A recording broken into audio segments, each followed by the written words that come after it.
नमस्कार दोस्तों और हिमाचल न्यूज में आपका स्वागत है। हिमालय के हृदय से आपके लिए नवीनतम अपडेट, कहानियां और घटनाएं ला रहे हैं। शांत घाटियों से लेकर हलचल भरे शहरों तक हमारे पास वो सभी खबरें हैं जो मायने रखती हैं। यहीं आपकी स्क्रीन पर कमेंट करें और बताएं कि आप कहां से हिमाचल की खबरें देख रहे हैं। समाचार नंबर 1, मरीजों को झटका, आईजीएमसी में बंद हुई सर्जरी। लोकसभा चुनाव की आचार संहिता के बीच हिमकेयर योजना के तहत निःशुल्क इलाज के जरूरतमंद गरीब मरीजों को झटका लगा है। राज्य के सबसे बड़े अस्पताल आईजीएमसी ने अधिकांश सुपर स्पेशलिटी विभागों में सर्जरी बंद कर दी है। कारण यह है कि अकेले आईजीएमसी का ही हिमकेयर में 70 करोड़ बकाया हो गया है। इसलिए दवाएं और सामान सप्लाई करने वाली कंपनियां और उधारी झेलने को तैयार नहीं हैं। यही वजह है कि कार्डियोलॉजी, कार्डियोथोरेसिक वैस्कुलर सर्जरी और ऑर्थो जैसे बड़े विभागों में जहां स्टंट इत्यादि मेडिकल डिवाइस प्रयोग होते हैं, वहां अब निःशुल्क सर्जरी बंद कर दी गई है। यदि पूरे प्रदेश की बात करें तो हिमकेयर में 300 करोड़ से ज्यादा का बकाया बताया जा रहा है। स्वास्थ्य मंत्री कर्नल धनीराम शांडिल ने विधानसभा के बजट सत्र में कहा था कि 31 मार्च से पहले लंबित भुगतान कर दिया जाएगा, लेकिन यह भुगतान नहीं किया जा सका। राज्य सरकार ने नए वित्त वर्ष के बजट में हिमकेयर के लिए 300 करोड़ का प्रावधान तो किया है, लेकिन इससे ज्यादा पैसा पिछले साल का ही बकाया है। आईजीएमसी के चिकित्सा अधीक्षक डा राहुल राव ने बताया कि हिमकेयर के तहत मरीजों को सिर्फ उपलब्ध दवाएं ही दी जा रही हैं। यह योजना अस्पताल में दाखिल होने पर ही प्रभावित होती है, क्योंकि बकाया 70 करोड़ से ऊपर चला गया है। इसलिए सुपर स्पेशलिटी विभागों में सर्जरी रोकनी पड़ी है। इस स्कीम में कुछ बदलाव की भी जरूरत है। आईजीएमसी ने सारा फीडबैक सरकार को दे दिया है। समाचार नंबर 2, सुधीर शर्मा ने सीएम के खिलाफ करवाई प्राइवेट क्रिमिनल कंप्लेंट। पूर्व मंत्री एवं धर्मशाला से भाजपा के प्रत्याशी सुधीर शर्मा ने मंगलवार को धर्मशाला कोर्ट में मुख्यमंत्री सुखविंदर सिंह सुक्खू के खिलाफ प्राइवेट क्रिमिनल कंप्लेंट दर्ज करवा दी है। श्री शर्मा ने कहा कि हिमाचल में जो यह निजी सियासी जंग शुरू हुई है, इसकी शुरुआत मुख्यमंत्री की ओर से की गई है और अंत वह करेंगे। उन्होंने कहा कि मुख्यमंत्री सरेआम उन पर कई तरह के गंभीर आरोप लगा रहे हैं। सुधीर शर्मा ने कहा, मेरा आरोप व्यक्तिगत नहीं है, जबकि मुख्यमंत्री के आरोप तथ्यहीन और व्यक्तिगत हैं। पुलिस को सरकार व मुख्यमंत्री के इशारे पर नहीं नाचना चाहिए। शिमला में जो आनन फानन में मामला दर्ज किया गया है, वहां किसी की आयु गलत लिखी गई है तो किसी का धर्म गलत लिखा गया है। इस बात से पता चलता है कि एसपी शिमला क्या कर रहे हैं। पिछले दिनों राज्यसभा में भाजपा प्रत्याशी के पक्ष में क्रॉस वोटिंग करने के बाद हिमाचल की सियासत में शुरू हुई जुबानी जंग का घमासान थमने का नाम नहीं ले रहा है। समाचार नंबर 3, केंद्रीय मंत्री अनुराग का दावा, जीतेंगे सभी सीटें। लोकसभा चुनाव में हिमाचल प्रदेश की जनता कांग्रेस की झूठी और भ्रष्ट सरकार को सबक सिखाएगी और चारों की चारों सीटें प्रधानमंत्री नरेंद्र मोदी की झोली में डालेगी। ये शब्द केंद्रीय सूचना एवं प्रसारण और युवा एवं खेल मामलों के मंत्री अनुराग सिंह ठाकुर ने कहे। श्री ठाकुर तमिलनाडु में ताबड़तोड़ चुनाव प्रचार के बाद मंगलवार को हिमाचल प्रदेश प्रवास पर पहुंचे। मंगलवार सुबह धर्मशाला एयरपोर्ट पर पहुंचने के बाद अनुराग ठाकुर ने जसवा परागपुर विधानसभा क्षेत्र में पांडवों द्वारा स्थापित श्री लक्ष्मी नारायण मंदिर में पूजा अर्चना व सर्व कल्याण की कामना की।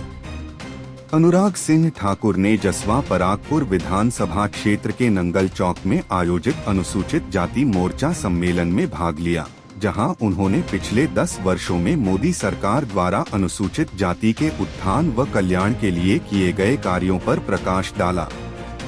श्री अनुराग ठाकुर ने कहा कि पिछले 10 वर्षों में प्रधानमंत्री के नेतृत्व में भाजपा सरकार ने सबका साथ, सबका विकास और सबका विश्वास के मूल मंत्र के साथ कार्य किया है।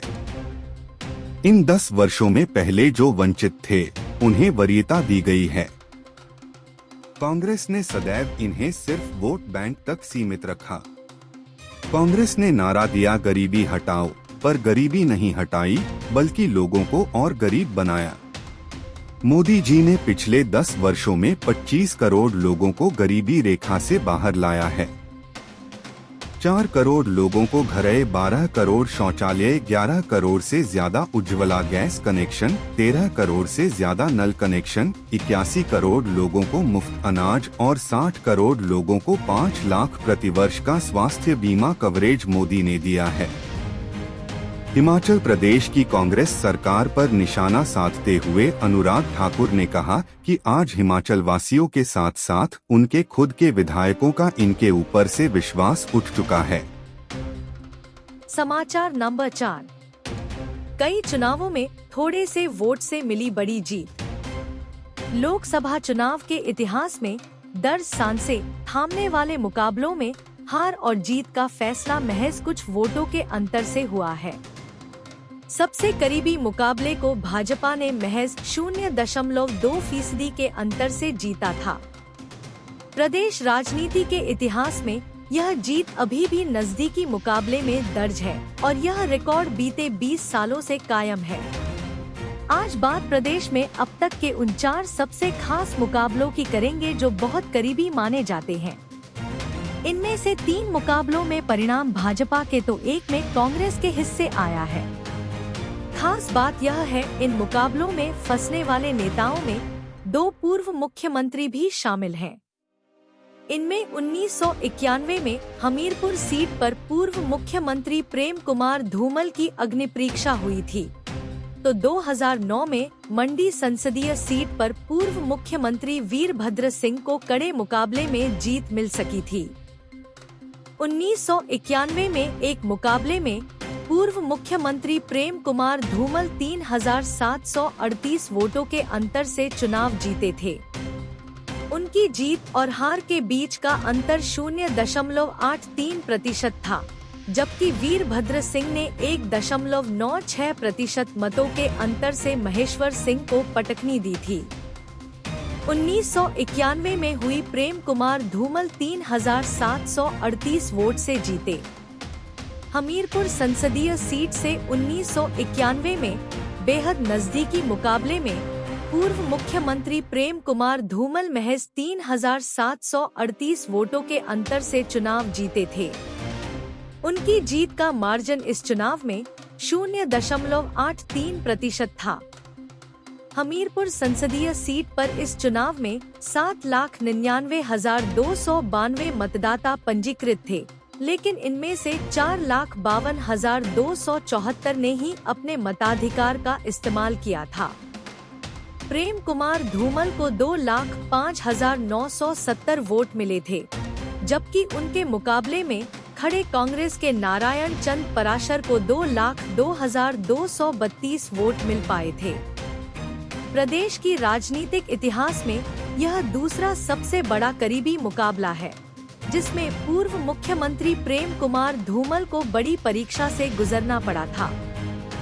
वीरभद्र सिंह ने कम मार्जिन से हराए थे महेश्वर सिंह।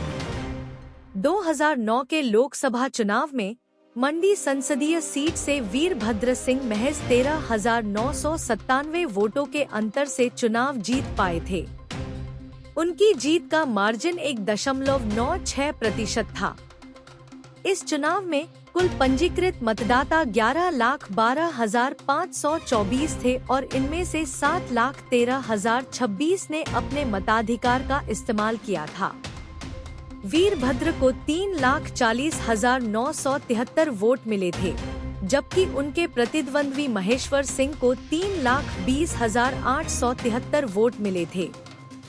वीरभद्र की यह अब तक की सबसे करीबी जीत है, जबकि लोस और विस चुनाव में जीत के कई रिकॉर्ड उनके नाम दर्ज हैं।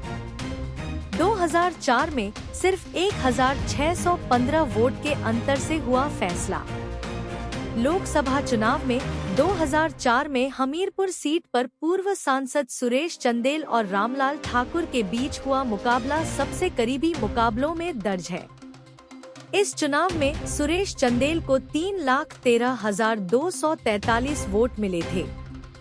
कुल वोट शेयर का यह 48.2% था, जबकि कांग्रेस के रामलाल ठाकुर को 3,11,628 वोट मिले थे। कुल वोट शेयर 47.9% था।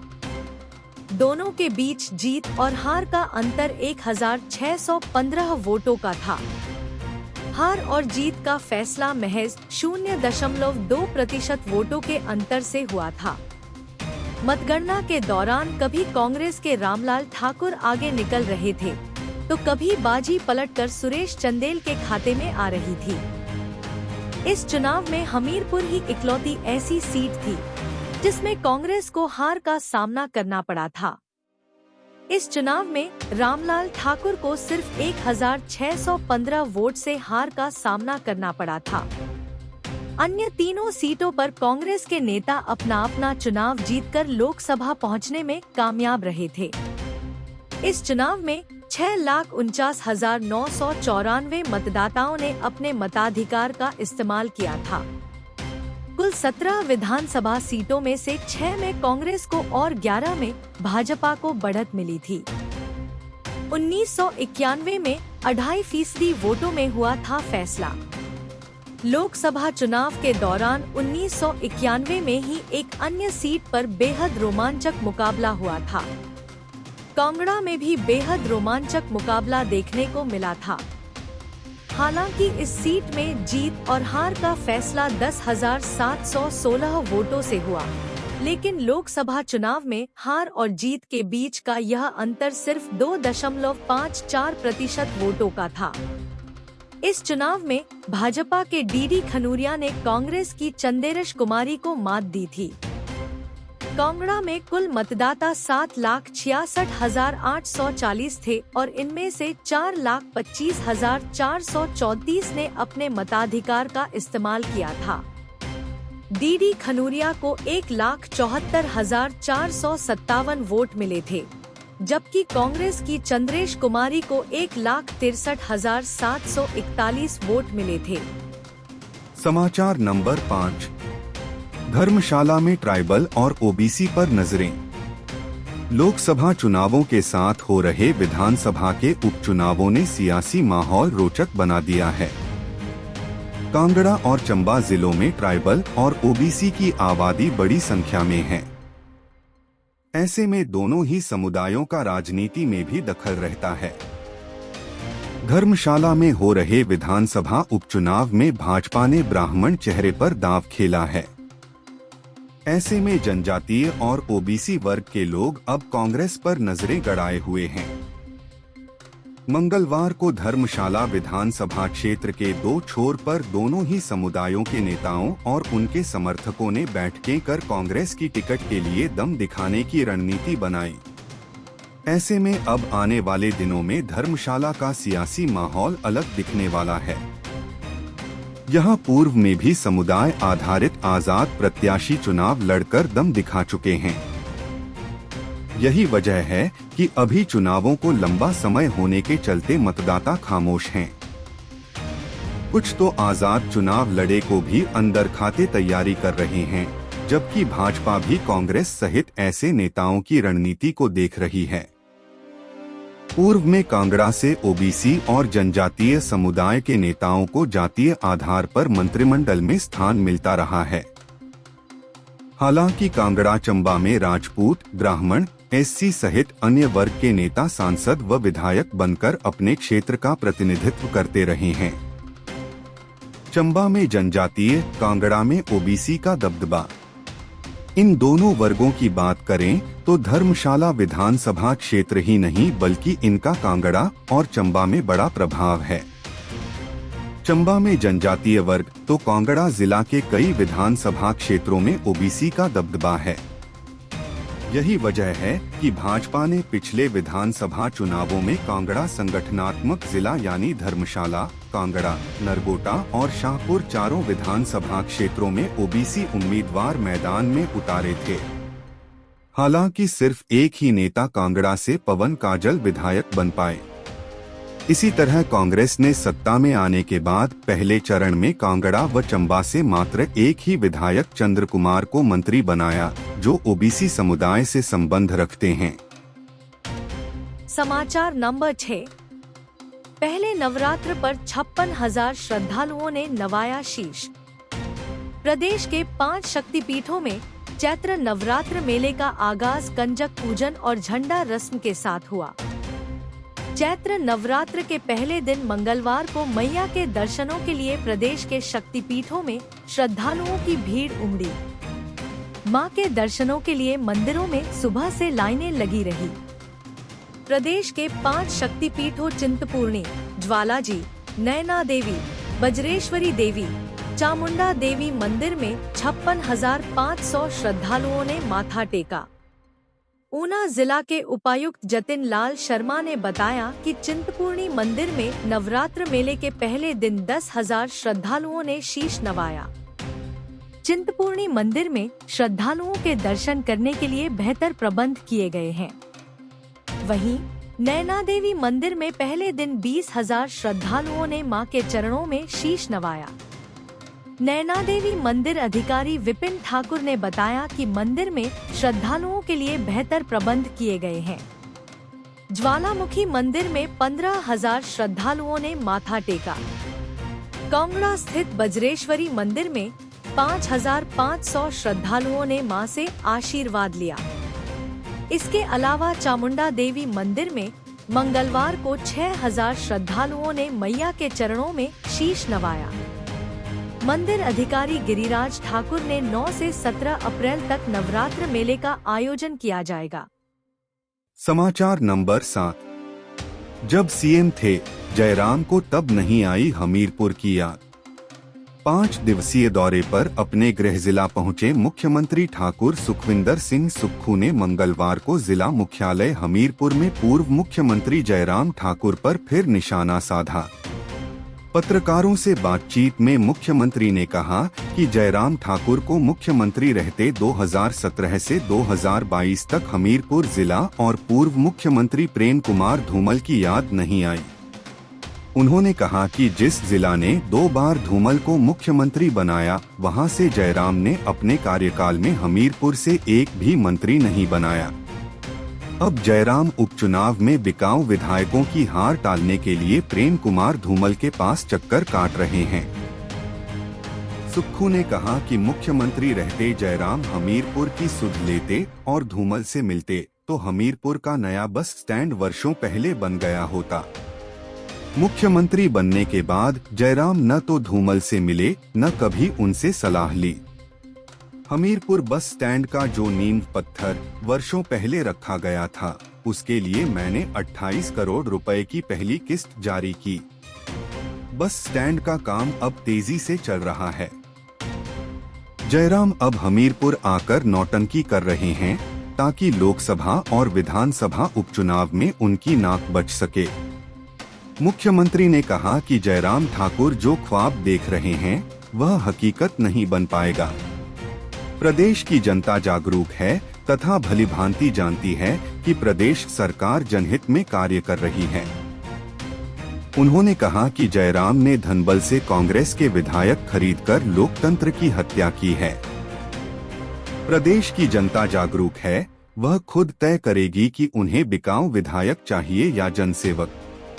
उन्होंने कहा कि कांग्रेस मजबूत है और लोकसभा चुनाव में अपने विधायकों को भी उतारने जा रही है। कांग्रेस ने 15 महीने के 5 गारंटियों को पूरा कर दिया है। कंगना ही बता सकती हैं, देश के पहले प्रधानमंत्री कौन।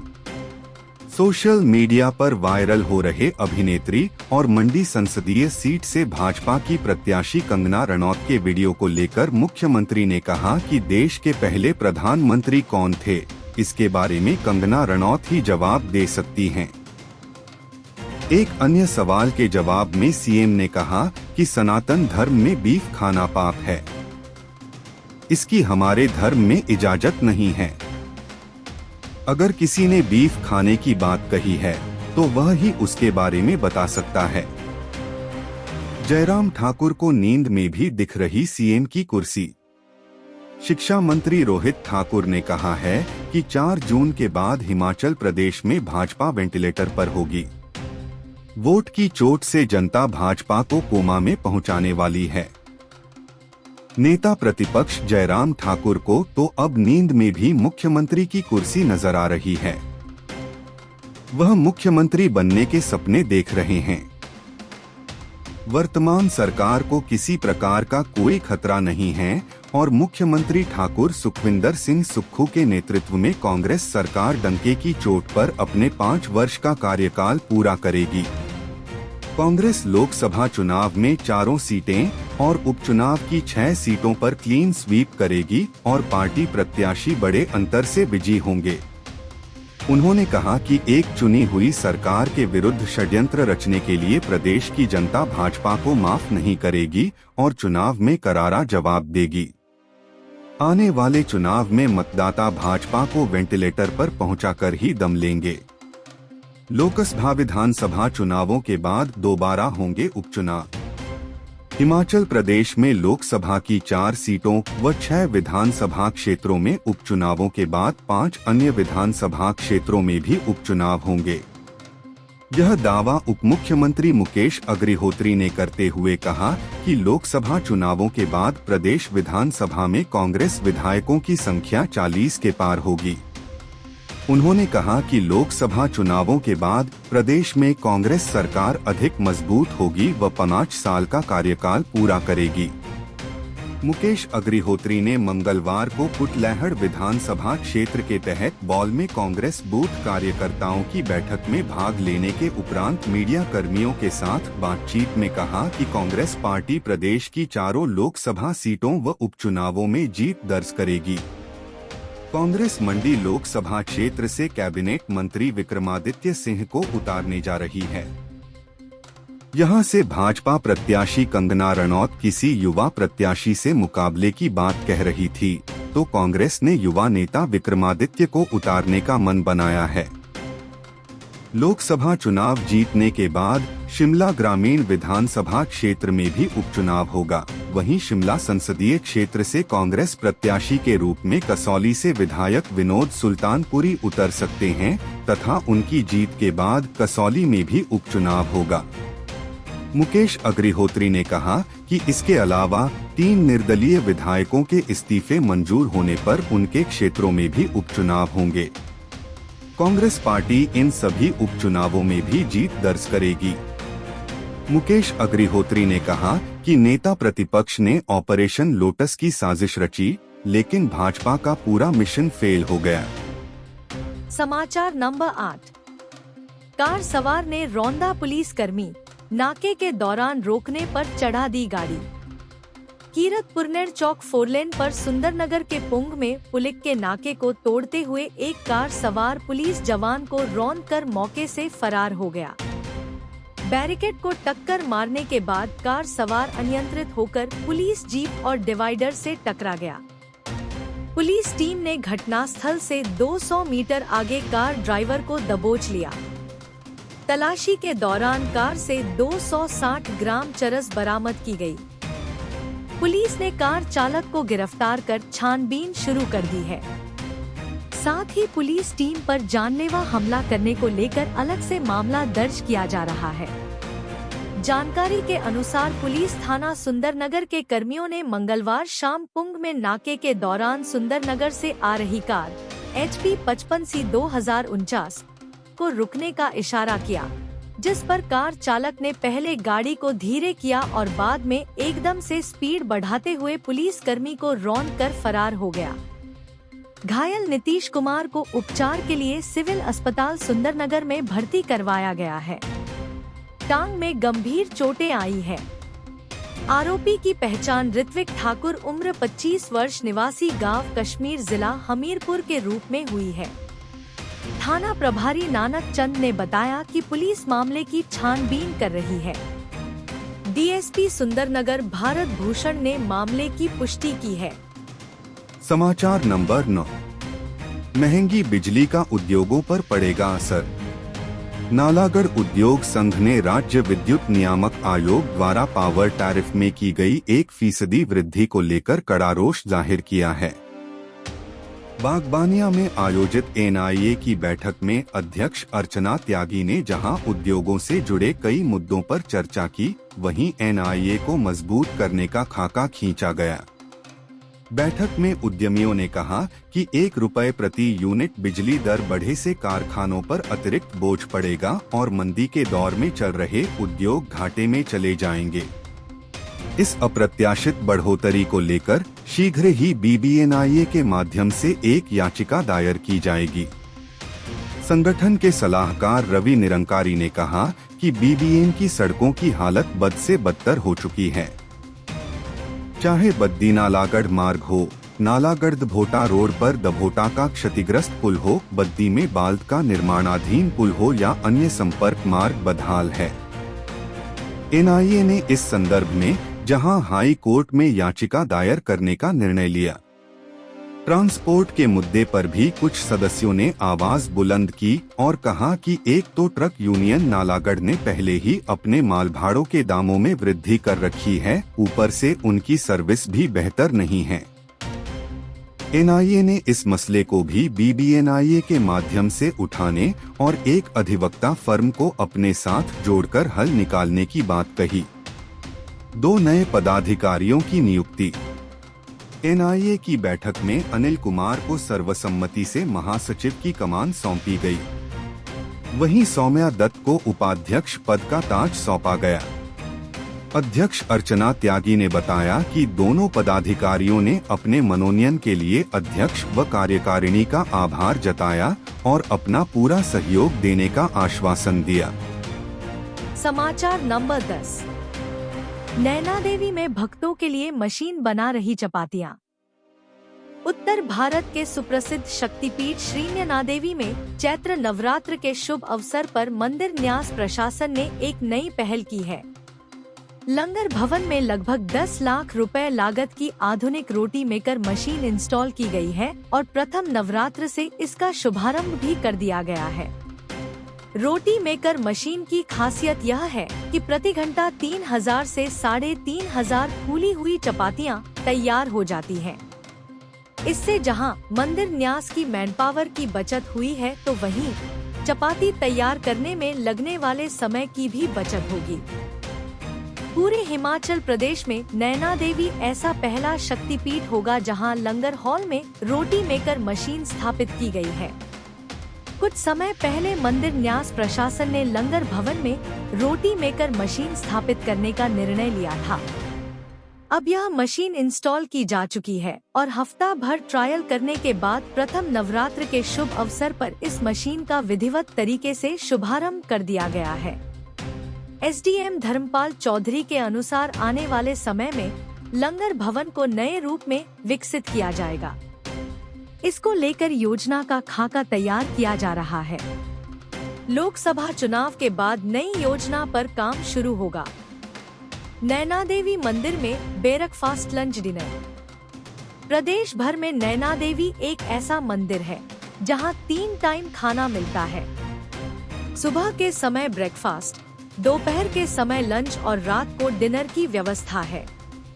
मंदिर न्यास श्री नैना देवी के अध्यक्ष एवं एसडीएम धर्मपाल चौधरी ने बताया कि लंगर भवन में आधुनिक रोटी मेकर मशीन स्थापित कर दी गई है। प्रति घंटा 3 से 3500 रोटियां तैयार हो रही हैं। इससे मैनपावर व समय दोनों ही बचत हुई है। प्रथम नवरात्र से मशीन को विधिवत रूप से शुरू कर दिया है। समाचार नंबर 11। पड़ोसियों संग मिलकर रोकेंगे तस्करी। हिमाचल प्रदेश पुलिस के डीजीपी संजय कुंडू ने लोकसभा व विधानसभा उपचुनावों को लेकर मंगलवार को नूरपुर में हिमाचल, पंजाब और जम्मू कश्मीर पुलिस के उच्चाधिकारियों से बैठक की। इस दौरान उन्होंने inter state coordination, law and order व नशा तस्करी रोकने पर चर्चा की। बैठक के बाद डीजीपी संजय कुंडू ने पत्रकारों को संबोधित करते हुए कहा कि हिमाचल पुलिस निष्पक्ष चुनाव करवाने के लिए तैयार है और इस दौरान नशा तस्करी खासकर चिट्टा व शराब पर नकेल कसी जाएगी। उन्होंने चुनावों से पहले 100% हथियार जमा करने के बारे में पुलिस अधिकारियों को निर्देश दिए। उन्होंने कहा कि चुनाव आयोग के निर्देश पर इंटर स्टेट कोऑर्डिनेशन बनाने के बारे में बैठकें की जा रही हैं। डीजीपी ने कहा कि चुनावों को देखते हुए नशा माफिया पर पुलिस कार्रवाई कर रही है। उत्तरी रेंज के तहत पड़ते क्षेत्रों में व अन्य पुलिस रेंज में इंटर स्टेट नाके लगाए गए हैं। उन्होंने कहा कि पुलिस की 10 कंपनियां उत्तराखंड व राजस्थान में चुनाव करवाने गई हैं, जबकि आईटीबीपी की 3 कंपनियां नूरपुर, कांगड़ा, सोलन व सिरमौर में तैनात की गई हैं। उन्होंने कहा कि चुनावों के दौरान कानून व्यवस्था चाक-चौबंद रहेगी। इस अवसर पर आईजी अभिषेक दुल्लर, एसपी नूरपुर अशोक रत्न, एसपी चंबा, एसपी नूरपुर के अलावा पंजाब व जे.एंड.के पुलिस के अधिकारी मौजूद रहे।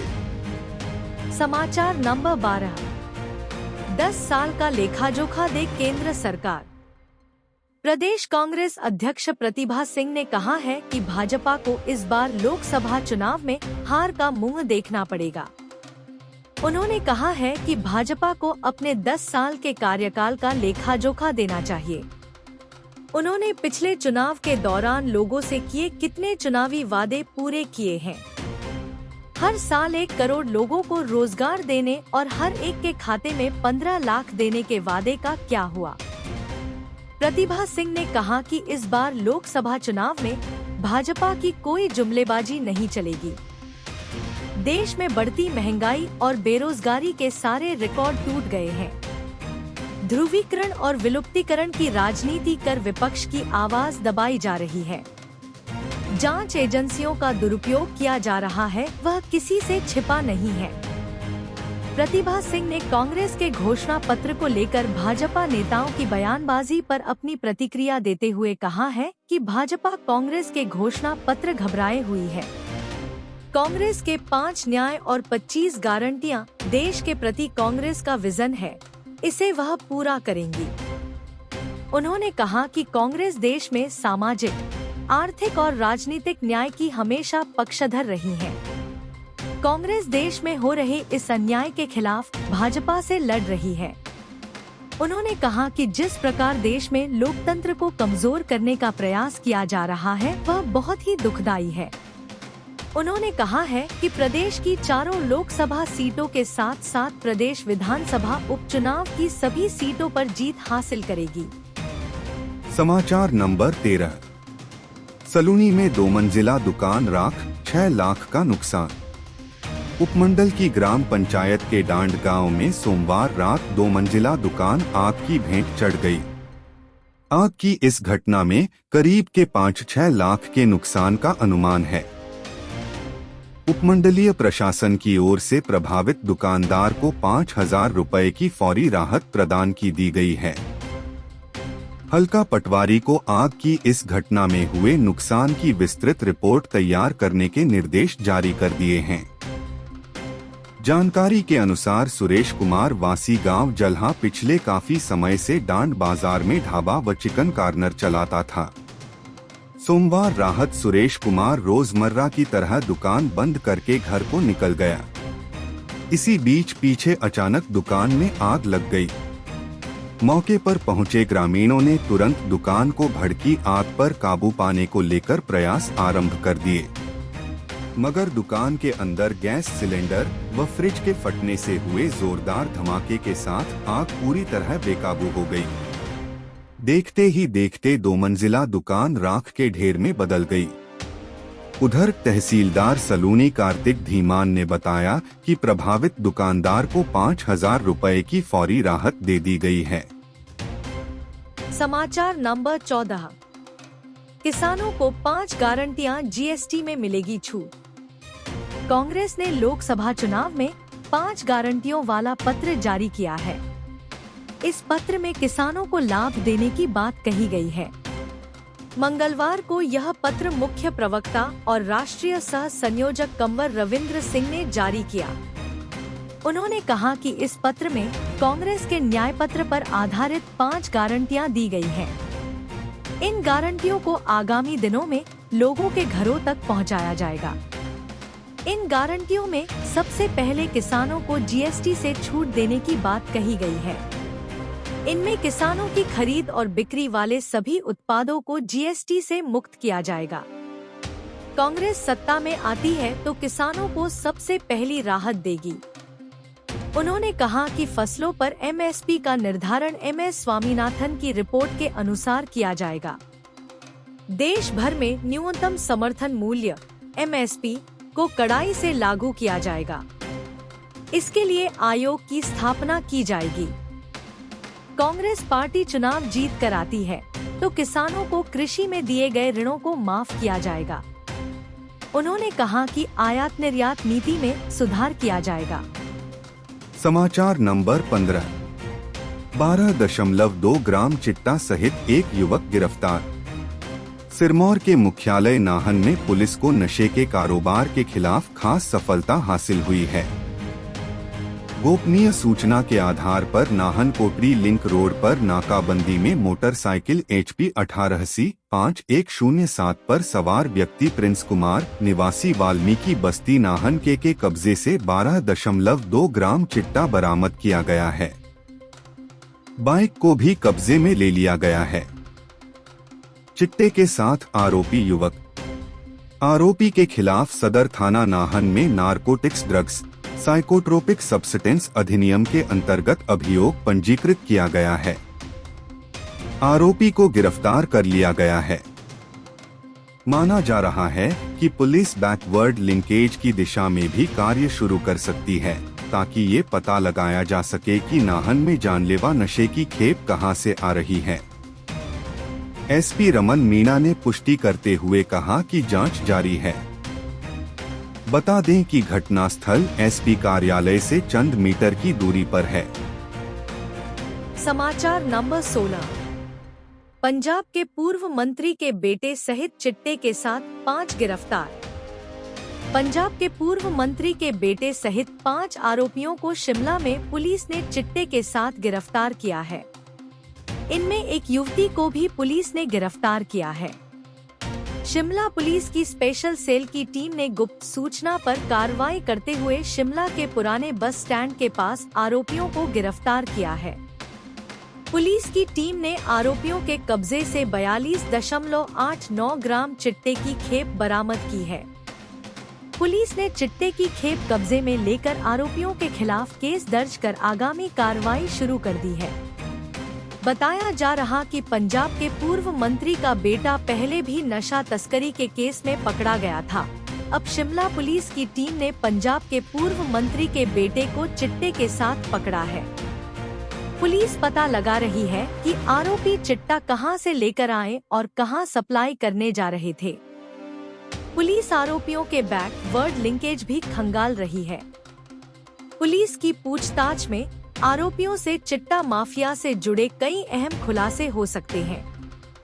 जानकारी के अनुसार शिमला पुलिस की स्पेशल सेल की टीम ने गुप्त सूचना पर कार्रवाई करते हुए मंगलवार देर शाम को पुराने बस स्टैंड के पास 42.89 ग्राम चिट्टे के साथ पंजाब के पूर्व मंत्री के बेटे सहित 5 युवकों को गिरफ्तार किया है।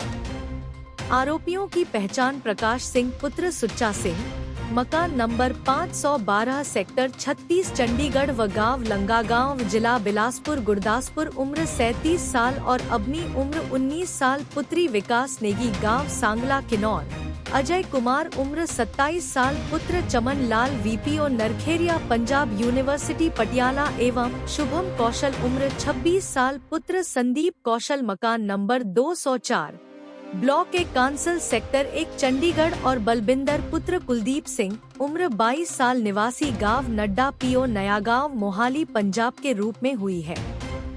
पुलिस की टीम ने शिमला के पुराना बस स्टैंड के पास पंचायत घर के पास एक निजी होटल कमरे में पकड़ा है। उधर SP संजीव गांधी का कहना है कि पुलिस ने शिमला के निजी होटल में 5 लोगों को चिट्टे के साथ गिरफ्तार किया है। एसपी ने कहा कि पुलिस ने आरोपियों के खिलाफ एनडीपीएस एक्ट के तहत केस दर्ज कर आगामी कार्रवाई शुरू कर दी है। एसपी संजीव गांधी ने कहा कि नशा माफिया से जुड़े लोगों को किसी भी हालत में बख्शा नहीं जाएगा। समाचार नंबर 17। बिकने वाले इतिहास में भी बिकाऊ ही कहलाएंगे। हिमाचल प्रदेश के मुख्य संसदीय सचिव व कांग्रेस नेता सुंदर सिंह ठाकुर और मोहन लाल ब्राक्टा ने कहा कि राज्यसभा चुनाव में कांग्रेस के आधिकारिक प्रत्याशी के विरुद्ध वोट डालने वाले कांग्रेस के बागी 6 विधायकों को गद्दारी के लिए प्रदेश की जनता कभी माफ नहीं करेगी। उन्होंने कहा कि बिकने वाले हिमाचल प्रदेश के इतिहास में हमेशा बिकाऊ ही कहलाएंगे। दोनों नेताओं ने कहा कि प्रदेश की जनता भली भांति वाकिफ है कि 6 नेताओं ने अपना ईमान भारतीय जनता पार्टी को बेचा और पार्टी के साथ गद्दारी की है। कल तक जो कांग्रेस पार्टी को अपनी मां बताते थे, उन्होंने मां की पीठ में छुपा घोंप कर राज्य के इतिहास में अवसरवाद की राजनीति को शुरू किया है।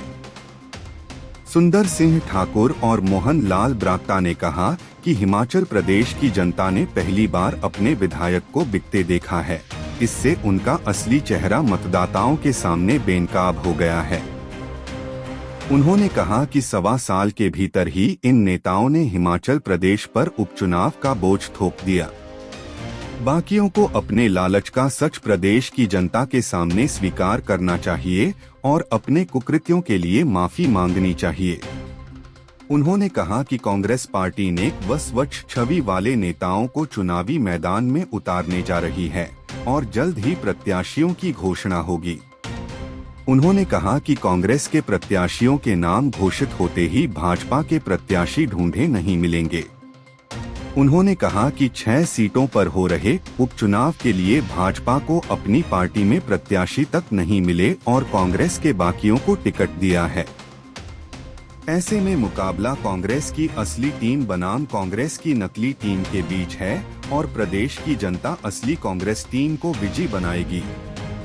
दोनों ने कहा कि भाजपा का कच्चा चिट्ठा पूरे प्रदेश के सामने खुल चुका है। भाजपा ने एक चुनी हुई सरकार के विरुद्ध साजिश को स्पॉन्सर किया है और अब भाजपा नेता अपनी संलिप्तता को नकार नहीं सकते हैं। उन्होंने कहा कि भारतीय जनता पार्टी के नापाक इरादों को जनता भांप चुकी है और सत्ता की लालसा में अंधे हो चुके भाजपा नेताओं को सबक सिखाने के लिए तैयार बैठी है। उन्होंने कहा कि प्रदेश में भाजपा के खिलाफ जनता का गुस्सा उबल रहा है और आने वाले लोकसभा चुनाव व 6 सीटों के लिए हो रहे उपचुनाव में भाजपा को मुंह की खानी पड़ेगी। यह बात तय है कि भाजपा के सभी उम्मीदवार उपचुनाव में बुरी तरह से पिटेंगे और उनकी जमानत तक जब्त हो जाएगी। यही नहीं, भाजपा का लोकसभा चुनाव में भी सूपड़ा साफ हो जाएगा। उन्होंने कहा कि कांग्रेस को जनबल पर पूरा भरोसा है। समाचार नंबर 18। चूल्हे में झुलसने से 2 वर्षीय मासूम की मौत। हिमाचल प्रदेश के ऊना में टाहलीवाल थाना के तहत बाथड़ी से एक दर्दनाक हादसा सामने आया है, जहां झुग्गी झोपड़ी में रहने वाले एक प्रवासी मजदूर के 2 वर्षीय मासूम की आग से जलते चूल्हे में गिरने से मौत हो गई। जानकारी के मुताबिक उपेंद्र महतो सोमवार अपने परिवार सहित बाथड़ी स्थित झोपड़ी में था। इस दौरान उपेंद्र महतो का 2 वर्षीय बेटा संजीव कुमार चूल्हे में गिरने के कारण झुलस गया। घायल बच्चे को क्षेत्रीय अस्पताल ऊना लाया गया, जहां से गंभीर हालत में देखते हुए उसे पीजीआई चंडीगढ़ रेफर किया गया, लेकिन रास्ते में ही संजीव कुमार की मौत हो गई। मृतक की पहचान संजीव कुमार पुत्र उपेंद्र महतो निवासी बिहार हाल रिहायश बाथड़ी के रूप में हुई है। हरोली के पुलिस उपाधीक्षक मोहन रावत ने मामले की पुष्टि करते हुए बताया कि मामले में परिजनों के बयान दर्ज कर आगामी जांच की जा रही है। समाचार नंबर 19। 2 हादसों में किशोरी व जेसीबी चालक की मौत। हिमाचल प्रदेश में मंगलवार को 2 अलग अलग सड़क हादसों में एक 6 वर्षीय किशोरी व जेसीबी चालक की मौत हो गई। पहले हादसे में सिराज क्षेत्र के बाली चौकी 0 पॉइंट में मंगलवार सुबह कार की टक्कर से किशोरी की मौत हो गई। हादसे के दौरान कार भी सड़क पर पलट गई। पुलिस ने चालक को गिरफ्तार कर मामला दर्ज कर आगामी कार्रवाई शुरू कर दी है। पुलिस से जानकारी के मुताबिक मंगलवार सुबह बंजार से औट की तरफ आ रही आल्टो जब 0 पॉइंट पर पहुंची तो यहां पर ढाबा चलाने वाले व्यक्ति की बेटी कार की चपेट में आ गई। हादसे में मासूम बच्ची गंभीर रूप से घायल हो गई। प्रत्यक्षदर्शियों ने अनुसार चालक ने बच्ची को बचाने के लिए गाड़ी को दूसरी तरफ घुमा लिया, लेकिन बच्ची इसकी चपेट में आ गई। दुर्घटना के बाद कार भी सड़क पर ही पलट गई। गंभीर रूप से घायल बच्ची को तुरंत प्राथमिक उपचार के लिए सामुदायिक स्वास्थ्य केंद्र बंजार ले जाया गया, लेकिन बच्ची ने रास्ते में ही दम तोड़ दिया। उधर पुलिस चौकी प्रभारी रामकृष्ण ने पुष्टि करते हुए बताया कि सूचना मिलते ही स्थानीय पुलिस मौके पर पहुंची और जांच में जुट गई है। शव को पोस्टमार्टम के बाद परिजनों को सौंप दिया जाएगा। दूसरा हादसा लोक निर्माण विभाग जंजैहली का है। यहां मंगलवार सुबह चिउनी बस स्टैंड के समीप एक जेसीबी के दुर्घटनाग्रस्त होने से चालक की मौत व एक अन्य गंभीर रूप से घायल हो गया है। मिली जानकारी के मुताबिक लोनिबी जंजैहली की जेसीबी चिउनी में अपने काम पर जा रही थी। इसी दौरान मशीन अनियंत्रित होकर सड़क से नीचे जा गिरी, जिससे चालक की जेसीबी की चपेट में आने से मौत हो गई। दूसरा व्यक्ति घायल हुआ है, जिसे जंजैहली अस्पताल में उपचार के लिए भर्ती किया गया है। मृतक की पहचान रूप सिंह 56 पुत्र हरि सिंह निवासी डडोन के रूप में की गई, जबकि घायल व्यक्ति की पहचान डिम्पल कुमार 22 पुत्र दीप कुमार निवासी डडोन के रूप में हुई है। उधर डीएसपी करसोग ने घटना की पुष्टि करते हुए बताया कि पुलिस ने मामला दर्ज कर शव पोस्टमार्टम के लिए भेज दिया है। हिमाचल न्यूज पर अभी बस इतना ही। पहाड़ों की भूमि के बारे में अधिक अपडेट और अंतर्दृष्टि के लिए हमारे साथ बने रहें। याद रखें, हिमाचल की सभी चीजों के लिए हमने आपको कवर कर लिया है। अगली बार तक अलविदा।